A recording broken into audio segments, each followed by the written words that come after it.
të nderuar media, qytetarët e Republikës Kosovës që po na ndiqni edhe sot këtë shtune nga Kuvendi i Republikës Kosovës.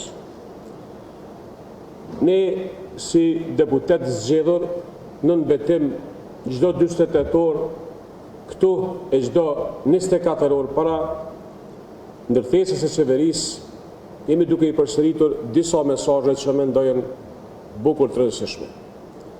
Një mesazh i cili duhet të shkoj mu në veshin e atyre sot që prap nuk janë në vendin e punës tyre, është se dobësimi dhe rrezikimi i shtetit nuk vjen vetëm nga kjo qeverisja, por ai vjen duke shkelur mbi vendimin e sovranit respektivisht demokracisë, vjen nga kryenesia dhe mbi gjitha vjen nga vazhdimi i shkeljeve zinxhirore të kushtetutës si akti më i lartë i një shteti dhe një i rregullimit të një shoqërie. Kushtetuta për fat keq nga ky konstelacion politik është duke u parë si një meny e restoranit. Po ata mund shkojnë edhe zgjedhin cilin do nen apo artikull që dojnë.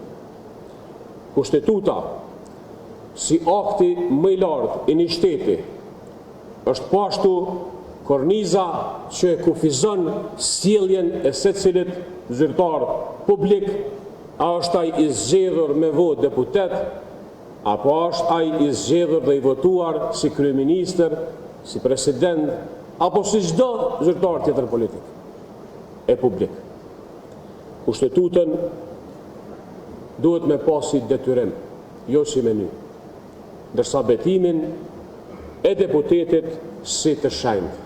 Sot Kosova është duke e dobësu veten edhe në rrafshin e brendshëm, sot deputet janë duke shkelur aktin më të shenjtë, betimin e tyre, ndërsa partia e cila i ka fituar zgjedhjet është duke shkelur aktin më të lartë që e kufizon dhe jep kornizë një shoqënie dhe një sistemi politik, Kushtetutën e Kosovës. Këtë nuk na lejoj. Faleminderit.